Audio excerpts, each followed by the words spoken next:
হঠাৎ যদি আজরাইল হাজির হইয়া যায়,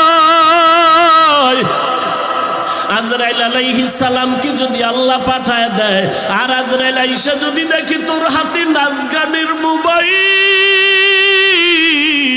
তুই বসে বসে নাচ দেখতেছো, গান শুনতেছো,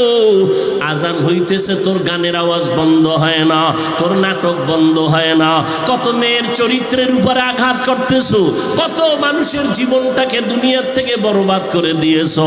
আজরাইল যখন আসবে তোমার সামনে স্বাভাবিক অবস্থায় আসবে না। আল্লাহর নবী বলেন, এই গুনাহগার নাফরমানের সামনে আজরাইল এমন বিকট আকৃতি ধারণ করবে, মাথা আসমানে, পা জমিনে, এক হাত মাশরিক আর এক হাত মাগরিবে, চোখগুলো নীল নদের মতো বড় বড়, দেখিয়া ওর কলিজা উল্টায় যাবে, পাগলের মতো হয়ে যাবে। ও মা বলিয়াও ডাকতে পারবে না, আব্বু বলে ডাকতে পারবে না। আজরাইল আইসা রুহুটা যখন ধরার জন্য শরীরের উপরে কদম রাখবে, রুহুটা শরীরের জোড়ায় জোড়ায় জোড়ায় জোড়ায় পালাইতে থাকবে, বের হইতে চাইবে না। চরমনের জমিনে ঘুমান্ত সৈয়দ ইসহাক রহমাতুল্লাহ আলাইহি বলতেন,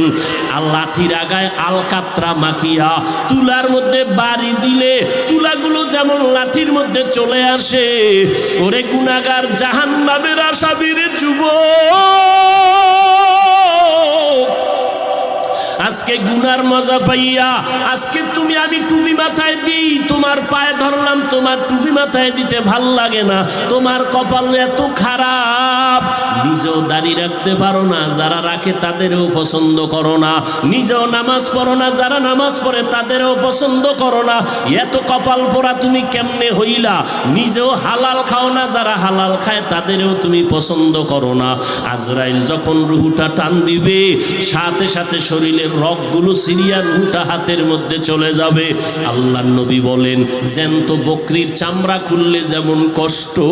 এর থেকে শতগুণ কষ্ট বেশি হবে বেনামাজির জান কবজের সময়। অনেক সময় যারা মরণের মানুষের পাশে থাকেন, দেখছেন বেনামাজির জান কবজের সময় চোখ উল্টায় যায়, হাত পা বাঁকা হয়ে যায়, এর মাত্র কারণ আজরাইলের দেখিয়া সহ্য করতে পারে নাই। নবী বলেন, ওর জন্য আমার মাওলা জাহান্নাম বানায় রাখছি,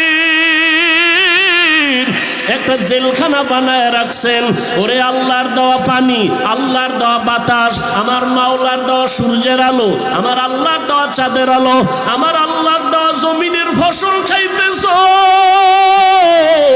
আল্লাহর দেওয়া নদীর মাছ খাইতেছ, আল্লাহর এত কিছু নিয়ামত খাইয়া যারা আল্লাহর বিরোধিতা করবি, মানবি না,